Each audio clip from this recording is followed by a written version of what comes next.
امام محمد غزالی علیہ رحمت اللہ الوالی لکھتے ہیں کہ بنی اسرائیل کا ایک بڑا مغرور شخص تھا، بڑا ایروگنٹ تھا، بڑا اس کا کر و فر تھا۔ ایک بند کمرے میں بیٹھا تھا، اچانک ایک شخص کمرے میں داخل ہوا اور اس مغرور شخص کی طرف لپکا تو وہ بڑا تکبر والا آدمی تھا، وہ بڑا غصے میں آ گیا اور کہتا کہ تم ہو کون؟ میرے کمرے میں آ کیسے گئے؟ تمہیں آنے کی اجازت کس نے دی؟ تم جانتے نہیں میں کون ہوں؟ جو اندر آنے والا شخص تھا وہ کہتا ہے مجھے اس گھر کے مالک نے اجازت دی ہے، اور میں وہ ہوں جسے کوئی دربان روک نہیں سکتا، میں وہ ہوں جس کو کسی سے اجازت لینے کی ضرورت پڑتی نہیں ہے، مجھے کسی کا دبدبا ڈرا نہیں سکتا، نہ ہی مجھ سے کوئی مغرور اور سرکش شخص بچ سکتا۔ اب جیسے ہی یہ باتیں سنی نا تو مغرور شخص جو تھا وہ ڈرنے لگا، وہ کانپنے لگا، وہ گھبرا گیا۔ وہ کہتا ہے کہ آپ تو ملک الموت معلوم ہوتے ہیں، کیونکہ جس کو کوئی نہیں روک سکتا، جس کو کسی کی اجازت کی ضرورت نہیں ہے، جس کو کسی کا دبدبا کرو فر ریزسٹ نہیں کر سکتا، وہ ملک الموت کے سوا تو کوئی نہیں۔ لگتا ہے آپ ملک الموت ہیں؟ تو فرماتے ہاں میں ملک الموت ہوں۔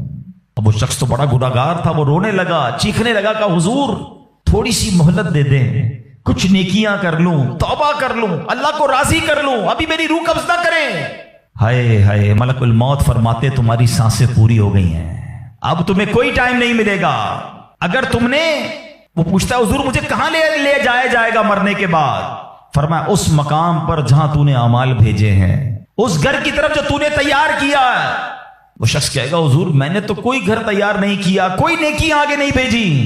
ملک الموت فرماتے ہیں پھر تمہیں بھڑکتی آگ کی طرف لے جایا جائے گا، جہاں تمہارے گوشت پوشت وہ آگ نوچ لے گی۔ یہ کہہ کر ملک الموت نے اس شخص کی روح کو قبض کیا، اس کے پورے گھر میں کوہرام مچ گیا، گھر والے رونے لگے۔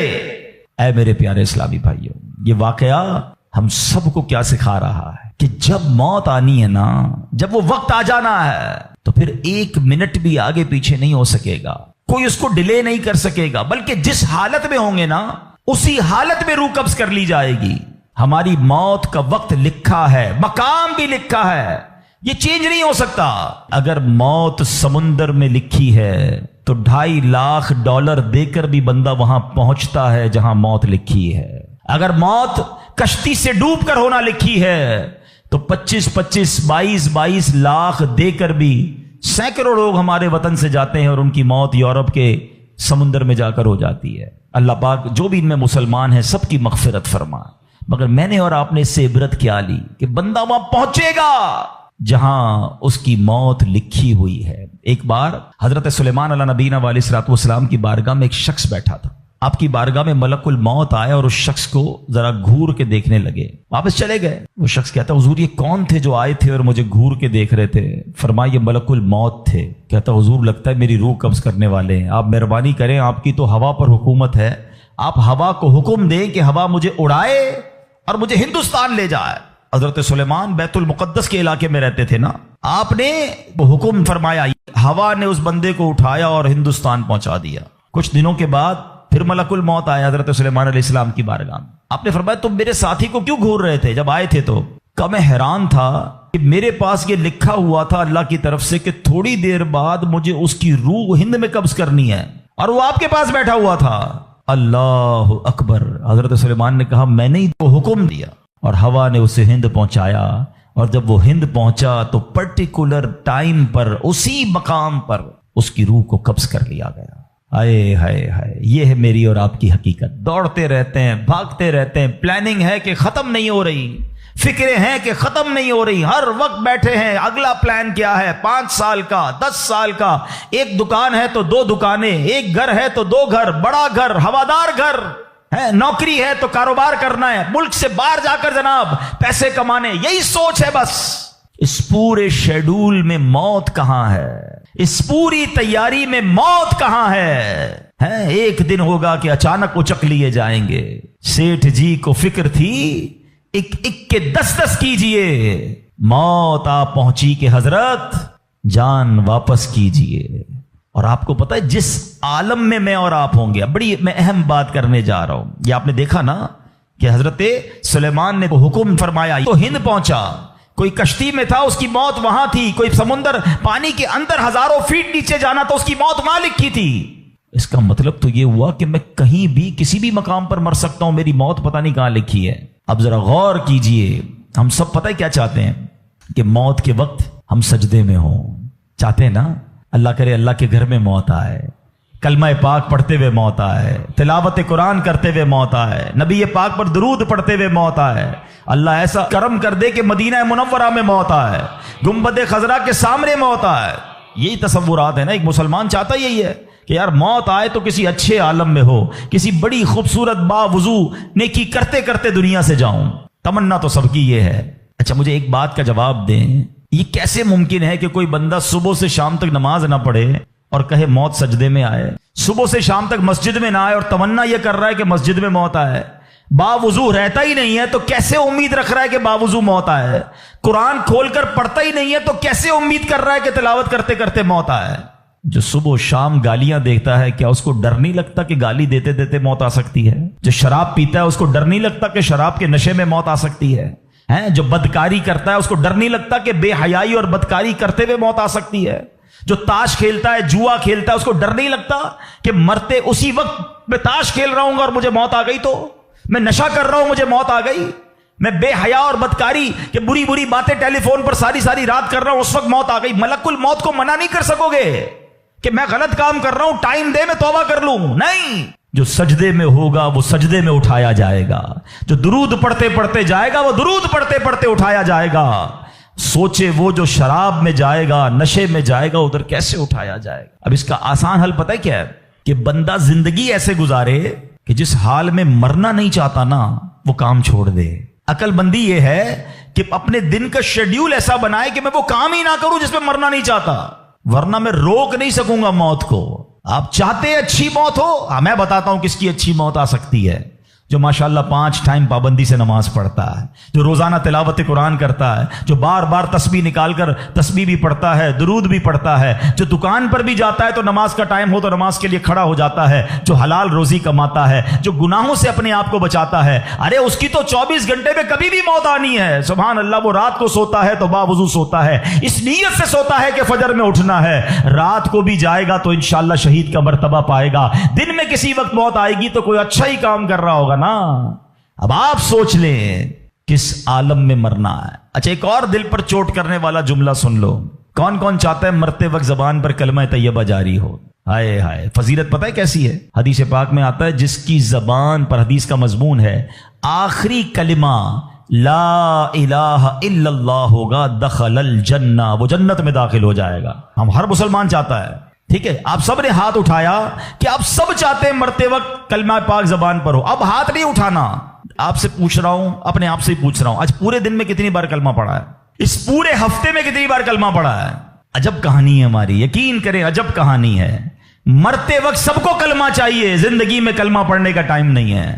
اللہ اکبر، سکرات کو جانتے ہو کیسا ہوگا؟ زبانیں سخت ہو جائیں گی، بندہ اتنی تکلیف میں ہوگا کہ کوئی لفظ ہی نہیں نکلتا منہ سے۔ ہمارا تو بخار میں لفظ نہیں نکلتا، سکرات کی کیا بات کروں میں؟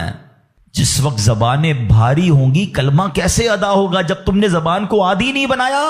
ہاں، ایک بزرگ کا بڑا پیارا قول میں نے سنا تھا، وہ فرماتے ہیں اپنی زبان کو کلمے کا عادی بناؤ، جس وقت سکرات کا عالم ہوگا زبان بھاری ہوگی اس وقت بھی کلمہ جاری ہو جائے گا۔ مبارک ہونے جو روز کلمہ پاک کم از کم ایک تسبیح تو پڑھ لیا کرے یار۔ 100 بار کلمہ پڑھنے میں دیری کتنی لگتی ہے؟ کلمہ پاک اچھا، افضل الذکر، حدیث پاک میں کہا گیا سب سے بہترین ذکر جو ہے وہ لا الہ الا اللہ ہے۔ کتنا کرتے ہیں ہم؟ سوچے نا، ہم اب اپنے آپ کو کتنا دور رکھے ہوئے ہیں اپنی موت کی تیاری سے، اپنی آخرت کی تیاری سے، اپنی قبر کو روشن کرنے کی تیاری سے۔ نہ کریں میرے پیارے اسلامی بھائیوں ایسا۔ صرف دنیا نہیں ہے، ہم اس دنیا میں آئے ہیں نا، قرآن کہتا ہے، سورہ ملک پڑھتے رہتے ہو نا، قرآن میں رب کیا فرماتا ہے؟ الذی خلق الموت والحیات لیبلوکم ایکم احسن عملا۔ اللہ اکبر، اس میں کیا فرمایا رب نے؟ جس نے موت اور زندگی پیدا کی کہ تمہاری جانچ ہو کہ تم میں کس کا کام زیادہ اچھا ہے۔ میں اور آپ جو آئے نا دنیا میں، واٹ از دا ریزن؟ موت اور زندگی کو پیدا کرنے کا مقصد یہ ہے کہ چیک کیا جائے کون اچھے کام کر کے آتا ہے۔ یعنی آسان لفظوں میں ہم سب کو امتحان کے لیے بھیجا گیا ہے۔ ہم اس دنیا میں آئے ہیں، ہمارا ٹیسٹ ہو رہا ہے۔ آپ کہیں یار اتنا بڑا ٹیسٹ؟ ہاں، یہ 50 60 70 سال کا ٹیسٹ ہے۔ اور اس کے بعد جو اچھے اعمال لے کر جائے گا، 3-4 گھنٹے کے امتحان کے بعد ایک کلاس آگے بڑھتے ہو نا، ایک آپ کا درجہ آگے بڑھتا ہے، تھوڑا ٹیسٹ بڑا ہے مگر انعام ایسا ہے کہ جنت میں داخل ہو گئے تو پھر کبھی نکالے نہیں جائیں گے۔ ہاں، قرآن کہتا ہے ہم فیہا خالدون، ہمیشہ ہمیشہ جنت میں رہیں گے۔ اگر جنت میں جانا ہے تو یہ ٹیسٹ پاس کرنا ہے۔ یاد رکھیے، صحابی رسول حضرت طارق محاربی رضی اللہ تعالیٰ فرماتے ہیں، اللہ پاک کے آخری نبی صلی اللہ تعالی علیہ وسلم نے مجھے نصیحت کرتے ہوئے فرمایا، یا طارق استعد للموت قبل الموت، اے طارق مرنے سے پہلے موت کی تیاری کر لو۔ ہاں، یہ نبی پاک نے فرمایا۔ اچھا، میں ایک سوال کرنا چاہتا ہوں، اگر میں آج آپ سے ایک سوال کروں کہ ہم میں سے کسی کو پتہ چل جائے کل کا دن آپ کی زندگی کا آخری دن ہے اور کل رات آپ دنیا سے چلے جائیں گے، ایک دن ہے آپ کے پاس، ایک مسلمان اس ایک دن کو کیسے گزارے گا؟ سچ بتائیے، کیا وہ کل دکان پہ جا کے کاروبار کرے گا؟ کیا وہ کل جا کے پیسے ڈبل کرنے کی کوشش کرے گا؟ کیا وہ کل جا کے فرنیچر مارکیٹ میں فرنیچر بنوائے گا؟ یا کل جا کے معاذ اللہ دوستوں کے ساتھ فلم دیکھنے گیا چاہے گا چلو یار آخری دن ہے ذرا موج مزے کر لوں؟ یہ کیا کرے گا؟ اگر عقل مند مسلمان ہوا تو ایک دن ہے تو مسجد میں گزارے گا، تلاوت میں گزارے گا، توبہ میں گزارے گا، ذکر و اذکار میں گزارے گا، ہیں اللہ پاک سے معافی میں گزارے گا، کیونکہ آخری دن ہے۔ یہی کرو گے نا؟ اگر پتہ چل جائے، مجھے بتاؤ کیا ہمیں پتا ہے ہمارا آخری دن ہے کہ نہیں ہے؟ ہمیں تو کل کی بات چھوڑے آج رات کا نہیں پتا ہے، تو پھر کیوں تیاری نہیں کر رہے؟ پتا چل جائے تو تیاری کریں گے۔ میں تو پہلے ہی بتا رہا ہوں آپ کو، آپ میں سے کتنے لوگ بیٹھے جن کو پتا ہے کل صبح تک زندہ رہیں گے؟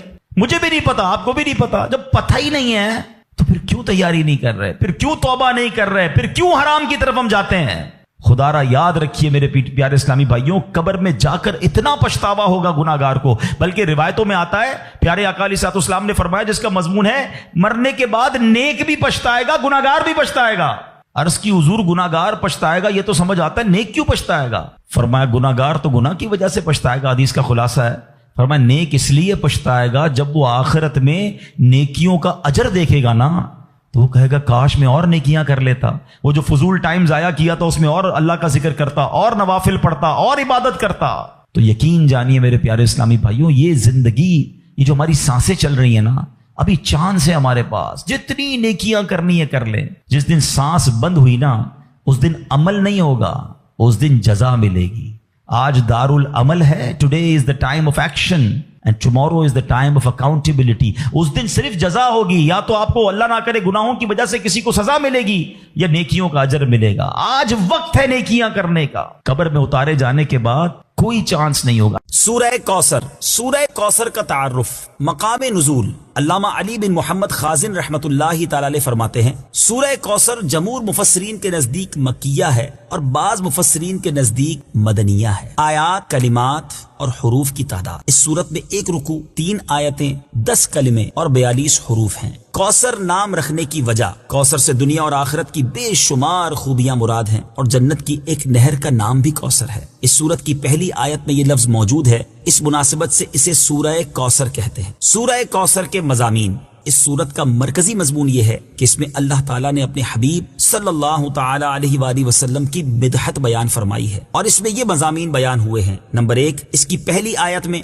اللہ تعالیٰ کے اس فضل و احسان کا بیان ہے جو اس نے اپنے حبیب صلی اللہ تعالی علیہ وسلم پر فرمایا۔ نمبر 2، دوسری آیت میں نبی کریم صلی اللہ تعالی علیہ وسلم سے فرمایا گیا کہ اللہ تعالیٰ کے فضل و احسان کے شکریے میں نماز پڑھتے رہیں اور قربانی کریں۔ نمبر 3، تیسری آیت میں فرمایا گیا کہ جو اللہ تعالیٰ کے حبیب صلی اللہ تعالی علیہ وآلہ وسلم کا دشمن ہے وہی ہر خیر سے محروم ہے۔ سورہ ماعون کے ساتھ مناسبت، سورہ کوثر کی اپنے سے ماقبل سورت ماعون کے ساتھ مناسبت یہ ہے کہ سورہ ماعون میں کافروں اور منافقوں کی جو صفات بیان کی گئیں، ان کے مقابلے میں سید المرسلین صلی اللہ تعالی علیہ وآلہ وسلم کے اوصاف سورہ کوثر میں بیان کیے گئے۔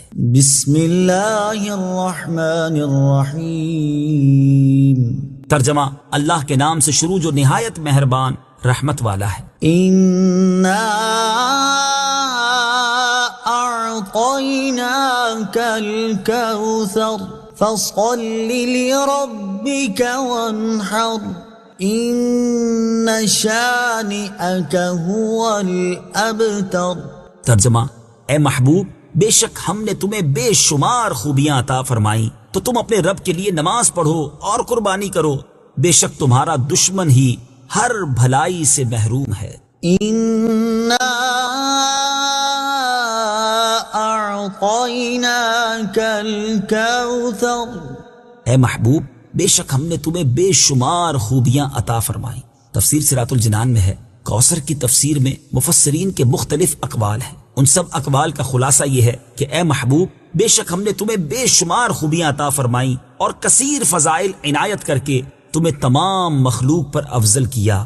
آپ کو حسن ظاہر بھی دیا، حسن باطن بھی عطا کیا، نسب عالی بھی، نبوت بھی، کتاب بھی، حکمت بھی، علم بھی، شفاعت بھی، حوض کوثر بھی، مقام محمود بھی، امت کی کثرت بھی، دین کے دشمنوں پر غلبہ بھی، فتوحات کی کثرت بھی، اور بے شمار نعمتیں اور فضیلتیں عطا کی جن کی انتہا نہیں۔ آیت إنا